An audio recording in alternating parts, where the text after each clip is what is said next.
So good evening guys. Last class में हम लोगों ने angle subtended bye an arc देख लिया था।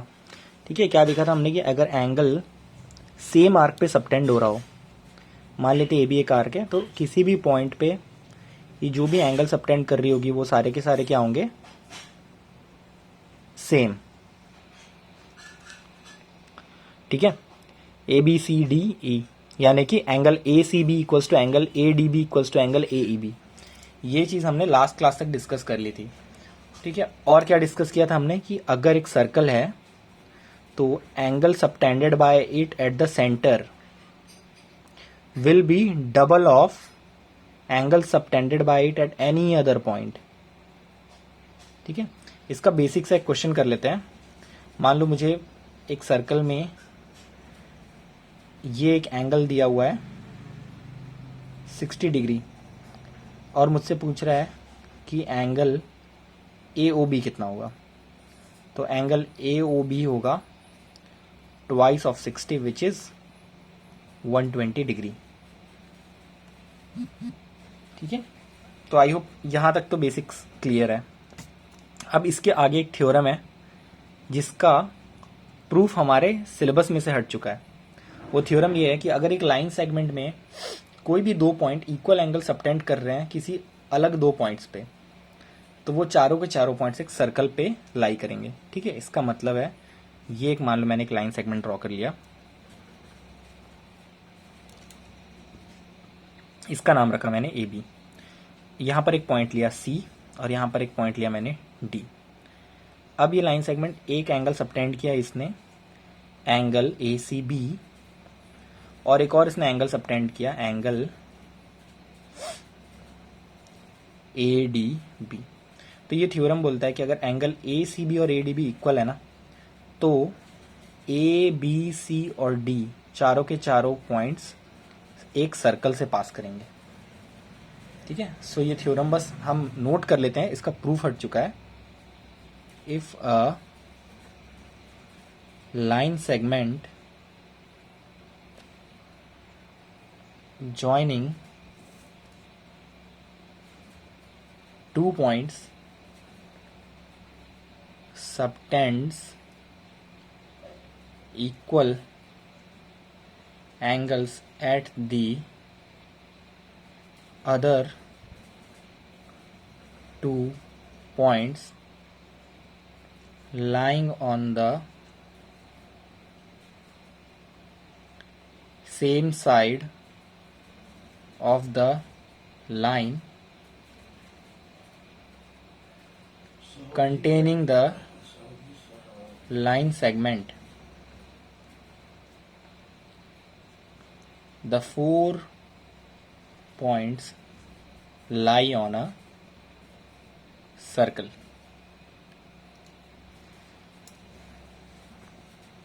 ठीक है, सेम साइड होना जरूरी है, क्योंकि अगर ये दूसरे साइड पे होगा तब फिर तुम सेम बात नहीं कह सकते। ठीक है, जब हमने ये वाला चीज डिस्कस किया था कि angle subtended bye a line segment on the same side of circle, ठीक है, सेम साइड ऑफ सर्कल पे ही वो एंगल्स इक्वल होंगे।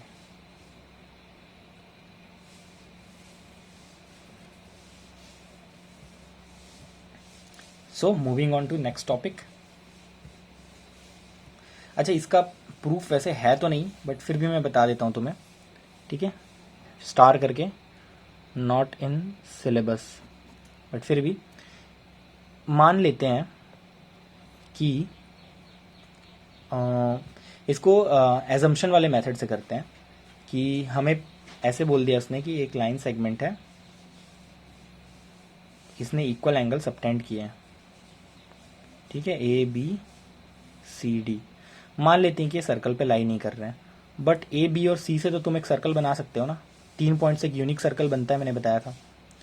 तो ए बी सी से पास होने वाला सर्कल एक बना लिया और मान लिया कि वो डी पॉइंट से पास नहीं हो रहा है, तो अगेन हमने एक और पॉइंट ले लिया सर्कल पे, डी डैश। ठीक है, और ए से डी डैश को ज्वाइन करा दिया और बी से डी डैश को ज्वाइन करा दिया। अब हम बोलेंगे angle A C B equals to angle A D B है, ये तो क्या है, गिवन है।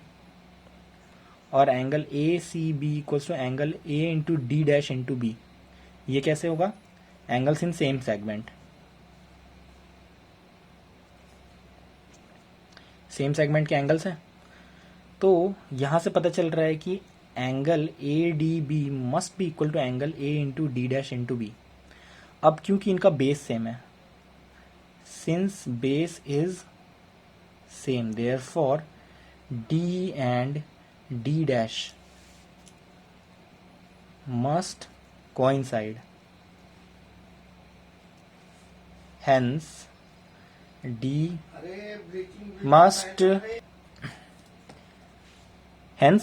must lie on the circle.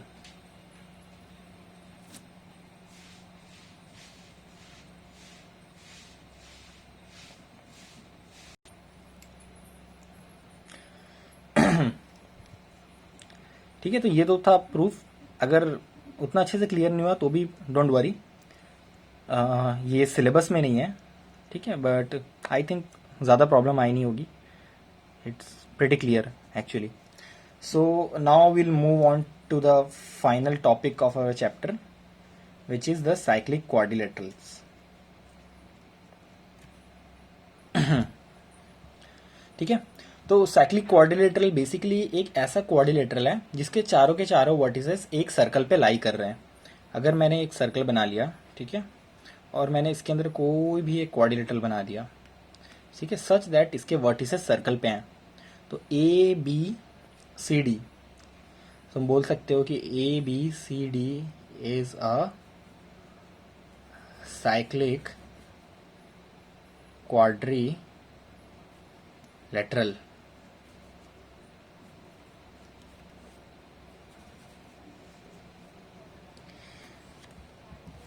So cyclic quadrilateral में अब कुछ प्रॉपर्टीज होती हैं, उन प्रॉपर्टीज को हम एक एक करके डिस्कस करते हैं। So next heading you can write in a fresh page.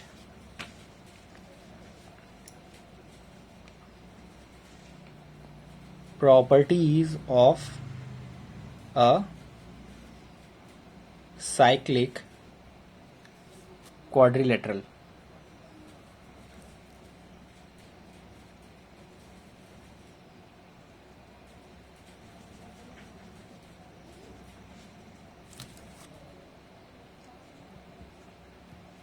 First property, ठीक है, फर्स्ट प्रॉपर्टी लिखाने से पहले मैं इसका तुम्हें डेमोन्स्ट्रेशन दे देता हूं, फिर हम यहां पर इसको नोट कर लेंगे। ठीक है, मान लो ये एक सर्कल है और तुमने 4 पॉइंट्स लिए और तुमने एक क्वाड्रिलेटरल ड्रॉ कर दिया, 1, ये सेकंड साइड, ये थर्ड साइड और ये फोर्थ साइड। ठीक है, ऑल्दो स्क्वायर जैसा दिख रहा है बट ये स्क्वायर है नहीं। ठीक है, इसको नेम कर दो ए बी सी डी। अब ना इन सारे पॉइंट्स को आपस में डॉटेड लाइन से ज्वाइन करा दो। यहां कहीं पे सेंटर ओ होगा मान लो, ठीक है, जरूरी नहीं है वो सेंटर से पास करे। अब एंगल्स मार्क करते जाओ, angle 1, angle 2, angle 3, angle 4, angle 5, angle 6, angle 7 और एंगल 8। ठीक है, सारे एंगल्स मार्क कर दिया। अब मुझे सिर्फ और सिर्फ ट्राइंगल डी बी सी और ट्राइंगल डी ए सी को देख करके बताओ कि क्या एंगल 3 और एंगल 6 इक्वल होगा। हाँ सर, बिल्कुल होगा। क्यों होगा? क्योंकि सेम सेगमेंट डीसी में लाई कर रहा है या फिर सेम आर्क डीसी में सबटेंडेड एंगल्स है ये। ठीक है, तो एंगल 3 इक्वल्स टू एंगल 6। क्यों? Angles in same segment. वैसे ही अगर तुम इस वाले सेगमेंट को देखोगे तो एंगल 4 इक्वल्स टू एंगल 1। वैसे ही इस वाले सेगमेंट को देखोगे ए बी को तो एंगल 2 इक्वल्स टू एंगल 7। और अगर डी ए सेगमेंट को देखोगे तो एंगल 8 इक्वल्स टू एंगल 5। अब इनको first, second, third and fourth mark करके adding first, second, third and fourth, तो क्या आ जाएगा, angle 3 plus angle 4 plus angle 2 plus angle 8 is equals to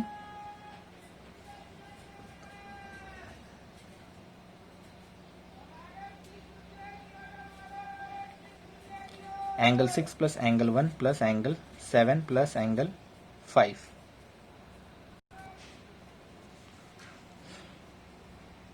okay, so इनको ऐड कर देने से हमें ये सारी चीज़ें मिल जाएगी। अब तुम्हें यहाँ दिख रहा होगा कि group angle 3 plus 4 angle A बना लेगा, एंगल 2 प्लस एंगल 8 यहाँ तो कोई ग्रुप नहीं बन रहा, बट एंगल 2 एंगल 7 के बराबर है, तो एंगल 2 को लिख सकते हो angle 7 plus angle 8 equals to,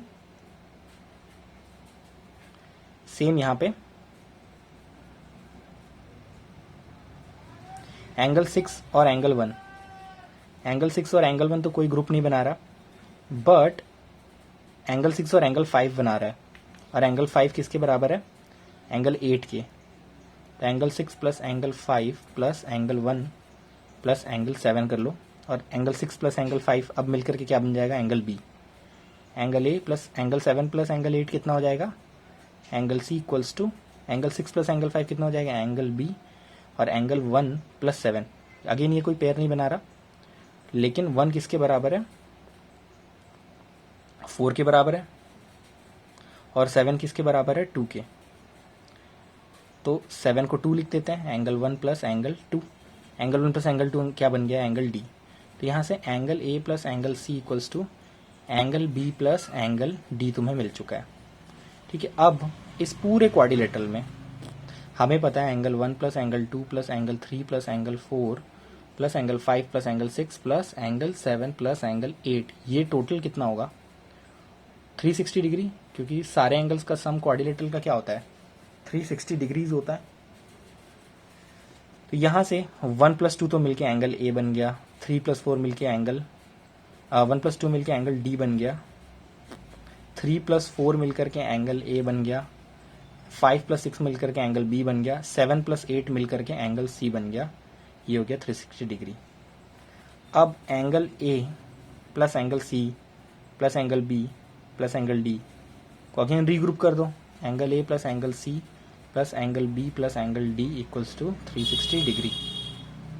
यहाँ पर angle A plus angle C को या तो बी प्लस डी लिखो या बी प्लस डी को ए प्लस सी, तो मैं इसको रिप्लेस कर रहा हूँ, angle A plus angle C plus angle A plus angle C equals to 360 degree. यहाँ से आ गया twice of angle A plus angle C equals to 360 degree, और यहाँ से आ जाएगा angle A plus angle C equals to 180 degree. ये हो गया complete, angle A plus angle C equals to 180 degree.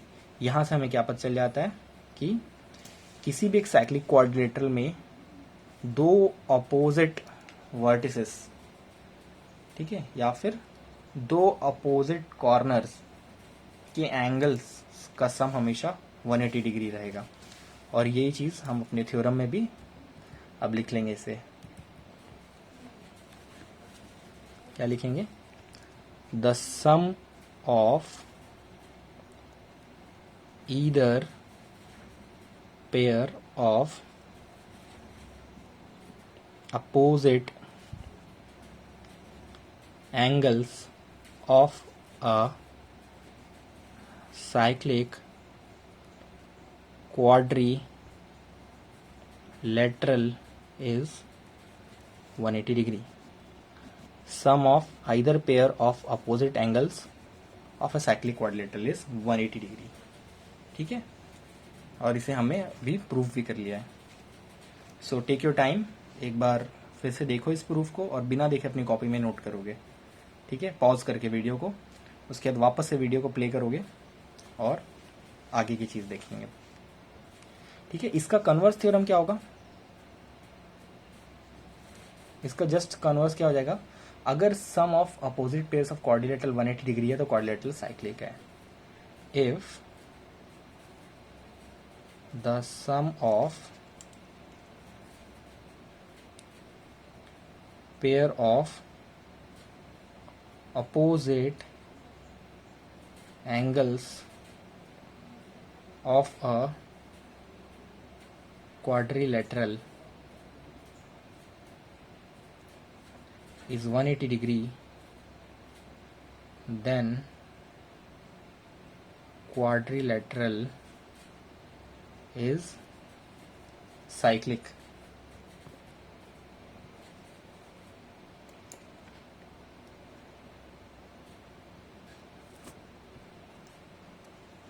इसको भी अगेन वो वाले मेथड से तुम इसको प्रूफ कर सकते हो, एजम्पशन मेथड से, ठीक है।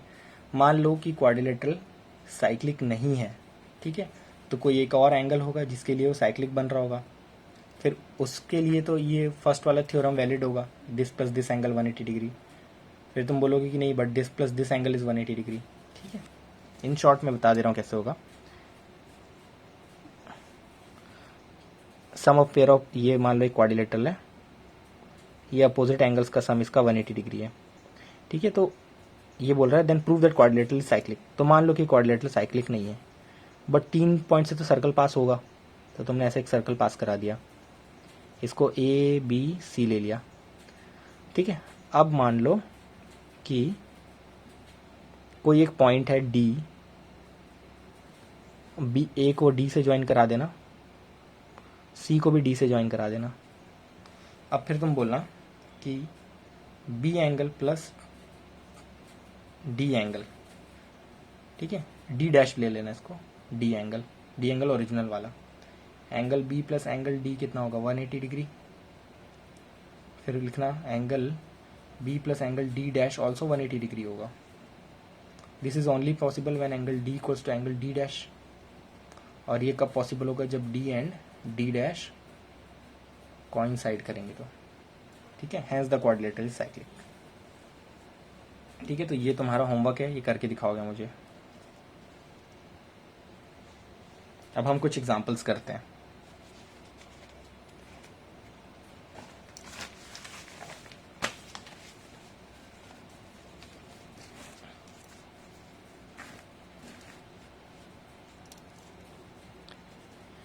क्वेश्चन, ठीक है, एक सर्कल बना लो, ए बी सर्कल का डायमीटर है, सी डी एक कॉर्ड है जो रेडियस के लेंथ की है। यहां पर बना लो एक सी डी कॉर्ड जो रेडियस के लेंथ की, यानी कि ये रेडियस हुआ, ये भी रेडियस हुआ। अब इनको ए से सी को प्रोड्यूस करके और बी से डी को प्रोड्यूस करके ई पॉइंट पे मीट करा दिया गया है, ठीक है। हमें प्रूफ करना है angle A E B equals to 60 degree. Proof फिर से बता रहा हूं क्वेश्चन क्या है। A B is the diameter, short में लिख देता हूं मैं, A B is dia, C D is equals to radius, A C and B D extended to meet at E point. Prove that angle A E B equals to 60 degree. तब देखो, ठीक है, जितने लोगों को थोड़ा बहुत हिंट लग गया वो वीडियो पॉज करके बनाना स्टार्ट करो, अदरवाइज बाकी लोग यहां पर फोकस करो। ए बी तो डाया है, सी डी रेडियस है। सी डी अगर रेडियस है तो ये triangle O C D, triangle O C D ये एक इक्विलेटरल ट्रायंगल होगा। इक्विलेटरल ट्रायंगल अगर होगा तो ये वाला एंगल और ये वाला एंगल, ये तीनों ही क्या होंगे 60 डिग्री। इक्विलेटरल ट्रायंगल के सारे एंगल्स क्या होते हैं 60 डिग्री होते हैं। अब ध्यान दो, अगर सी डी सेगमेंट की मैं बात करूं तो एंगल सी ओ डी, तो सेंटर पे सबटेंडेड एक एंगल है, ठीक है। और अगर मैं यहां से इसे ज्वाइन कर दूं ऐसे, तो ट्रायंगल सी बी डी किसी भी एक अदर पार्ट पे सबटेंडेड एक ट्रायंगल है, ठीक है। तो यहां से ये वाला एंगल, ये अगर 60 डिग्री है तो ये इसका हाफ होना चाहिए, तो ये हो जाएगा 30 डिग्री, ठीक है। अब एंगल ए सी बी की अगर बात करें, एंगल ए सी बी खुद, क्योंकि ये डायमीटर है तो डायमीटर पे सबटेंडेड एंगल तो क्या होता है 90 डिग्री। इसका मतलब ये वाला एंगल ये 90 डिग्री है। कौन सा एंगल? Angle A C B.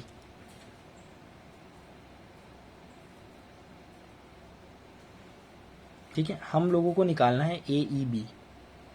अगर किसी तरीके से ये वाला एंगल पता चल जाए, ठीक है, या फिर ये वाला एंगल पता चल जाए और ये वाला, तब फिर काम बन सकता है। तो हम लोग बी सी ई बी तो पता कर सकते हैं। अगर ए सी बी पता कर लिया तो angle B C E B 90 degree होगा। अब अगर बी सी ई 90 डिग्री है तो वहां से हम लोग सी ई बी निकाल सकते हैं।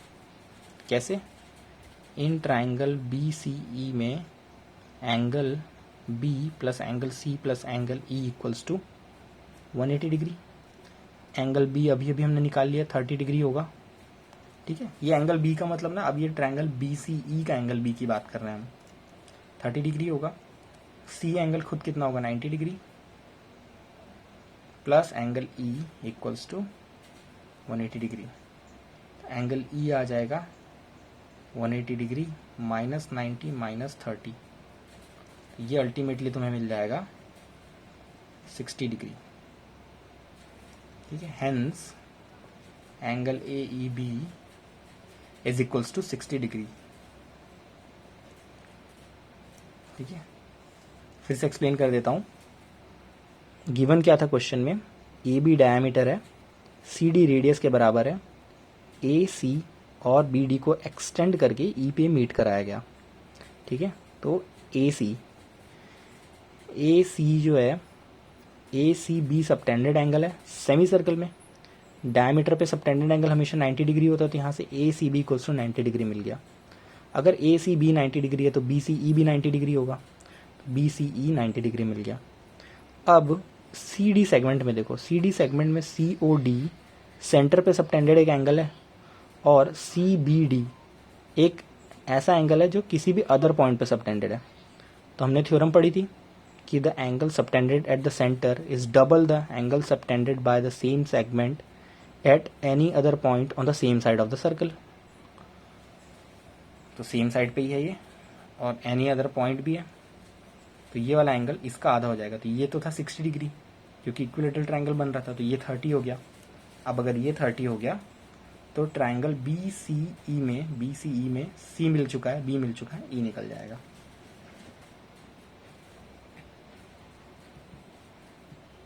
ठीक है, चलो moving on to the next question.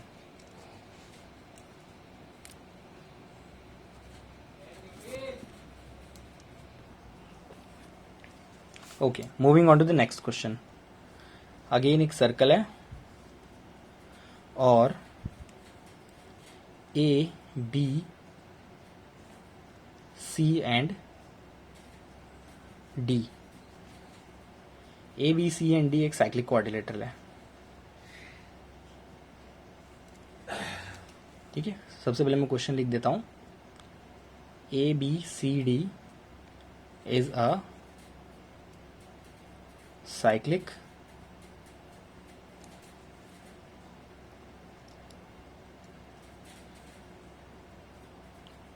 quadrilateral in which AC and BD are its diagonals.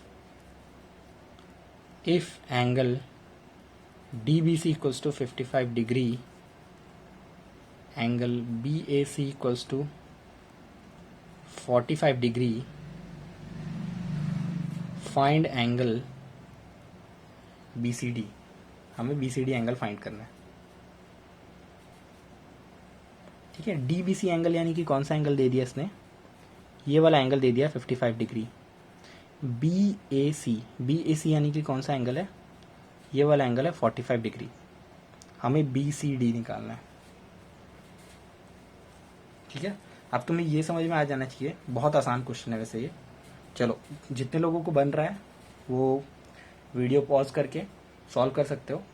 बाकी के लोगों के लिए इधर देखो, ये 55 डिग्री है, सी डी सेगमेंट में लाई करने वाला एंगल है सी बी डी, और सी ए डी भी क्या है, सी डी सेगमेंट में लाई कर रहा है। इसका मतलब ये एंगल और ये एंगल सेम होना चाहिए, तो ये वाला एंगल भी 55 डिग्री हो जाएगा। अब ये जैसे ही 55 डिग्री आया, कंप्लीट एंगल ए हमें मिल गया।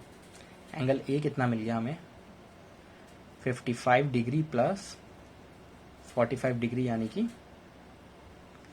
100 डिग्री। अब क्योंकि एक साइक्लिक क्वाड्रिलेटरल है तो angle A plus angle C कितना होगा, 180 डिग्री।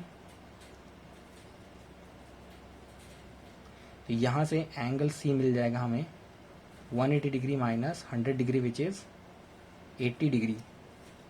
अब 80 डिग्री जो एंगल है यही तो एंगल BCD है, hence angle BCD equals to 80 degree.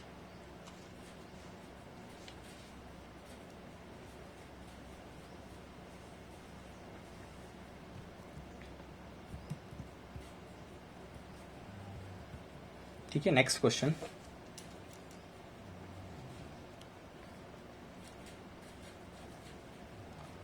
Prove that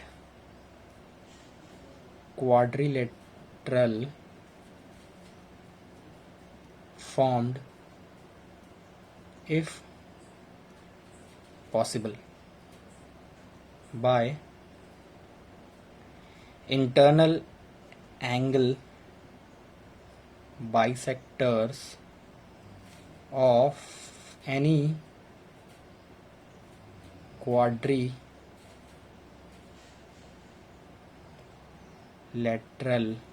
is cyclic।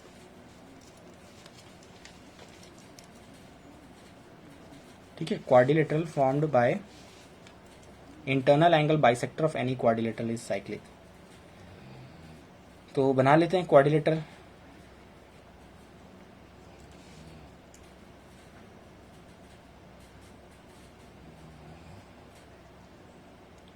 ये इसको नेम कर देते हैं A, B, C और D। अब इसके इंटरनल एंगल बाइसेक्टर्स बना लेते हैं, मान लो AH,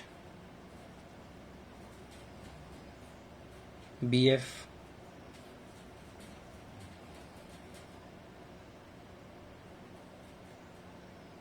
CG और DH। तो ऐसा कुछ डायग्राम हमारे पास बन करके आ गया। ठीक है, इस पॉइंट को भी नाम दे दो AE। अब क्या हो रहा है, क्वाड्रिलेटरल फॉर्म हो चुका है इंटरनल एंगल बाइसेक्टर से एक दूसरे क्वाड्रिलेटरल के। ठीक है, ऑल्दो ये पैरेललोग्राम टाइप दिख रहा है बट हम नहीं मान के चलेंगे। ठीक है, कोई भी रैंडम क्वाड्रिलेटरल है। अब अगर इसके इंटरनल एंगल्स, यानी कि हमें क्या प्रूव करना है कि एंगल क्वाड्रिलेटरल EFGH साइक्लिक है। ठीक है, तो यहां पर हमें टू प्रूफ क्या हो गया कि क्वाड्रिलेटरल EFGH इज साइक्लिक। सबसे आसान तरीका क्या होगा, एंगल E और एंगल G को या तो 180 डिग्री प्रूफ करा दो इनका सम, या फिर angle F plus angle H यानी कि अपोजिट एंगल्स का सम 180 डिग्री प्रूफ करा दो। तो अब पूरा का पूरा फोकस तुम लेके जाओगे कि ऐसा कैसे कर सकते हैं कि अपोजिट एंगल्स का सम को 180 डिग्री कैसे प्रूफ किया जा सकता है। ठीक है, तो चलो अब इसको देखते हैं। This page is fill, next page पे फिर से एक बार क्वाड्रिलेटरल बना लेते हैं।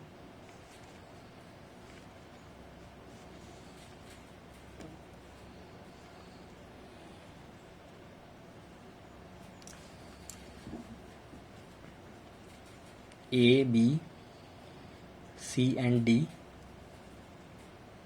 E, F, G and H।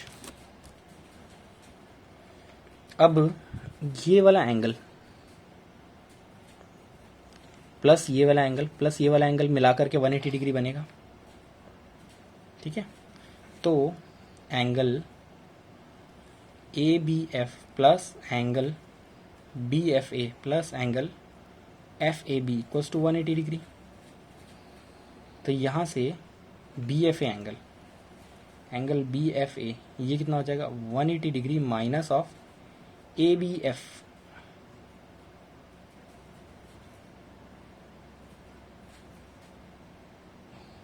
One 180 degree minus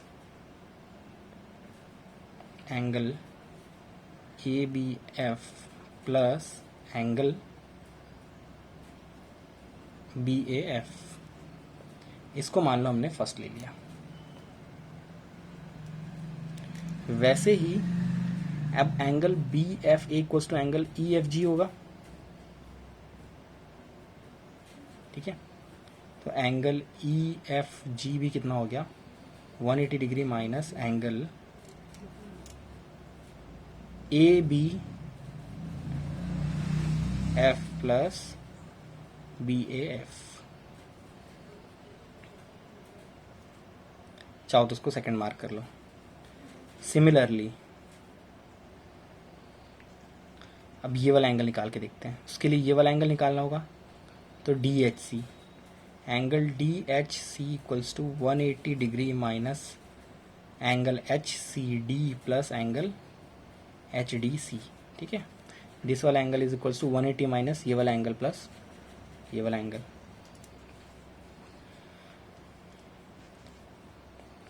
अब डी एच सी खुद किसके बराबर है ई एच जी के, angle E H G equals to 180 degree minus angle H C D plus angle H D C. इसको थर्ड मान लो, इसको फोर्थ मान लो। अब ध्यान देना यहाँ पर एंगल ए बी एफ जो है वो हाफ ऑफ एंगल बी है, तो इस वाली इक्वेशन में चेंज करते हैं। Angle E F G equals to 180 degree minus of half of angle A plus angle B. B A F half of angle A होगा, A B F half of angle B होगा, ठीक है। तो यहाँ पर angle A by two angle B by two, तो मैंने directly common निकाल दिया बाहर। इसको मार्क करो 5। वैसे ही एंगल ई एच सी ये होगा 180 degree minus half of angle C plus angle D. इसको 6th मार्क करो। From 5th and 6th adding we get angle EFG plus angle EHC। क्या किया हमने,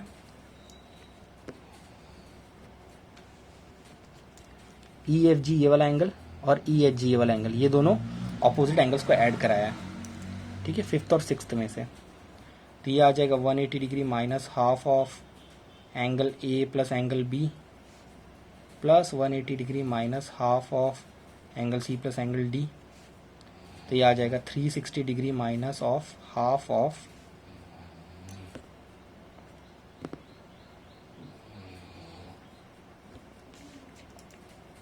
angle A plus angle B plus angle C plus angle D. और angle A plus angle B plus angle C plus angle D क्या होगा, quadrilateral है। Quadrilateral के चारों angles का सम कितना होता है 360 डिग्री। तो 360 degree minus half into 360 degree, तो ये हो गया 180 से कैंसिल। तो 360 माइनस 180 इज 180 डिग्री, ठीक है, understood. So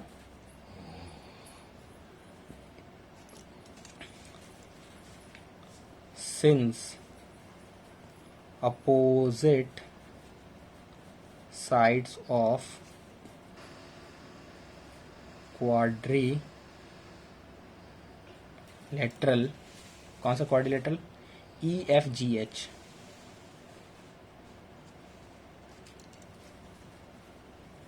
EFGH are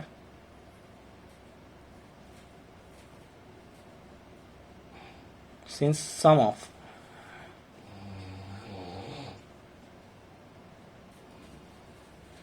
is 180 degree, therefore EFGH is a cyclic quadrilateral। I think ये क्लियर होगा, ठीक है। एक बार क्विकली देख लो अगर इसे देखना है तो। complete solution.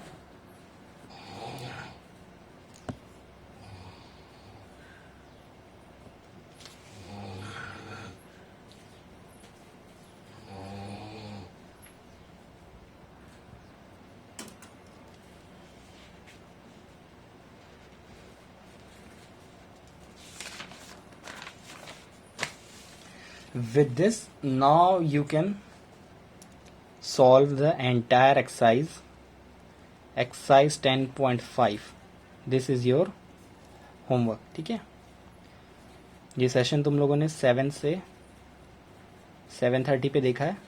अब नाउ फ्रॉम 7:30 to 8 तुम एक्सरसाइज 10.5 के 7 क्वेश्चन एटलीस्ट सॉल्व करोगे और ग्रुप में भेजोगे. ठीक है, so that's it for today. और फॉर्मली हमारा सर्कल्स चैप्टर अब फिनिश हो चुका है. सो नेक्स्ट सेशन में हम और कुछ इसके इंपॉर्टेंट एग्जाम्पलर प्रॉब्लम्स करेंगे. उसके बाद we'll move on to the next chapter. So have a nice day. See you guys in the next class. Bye bye.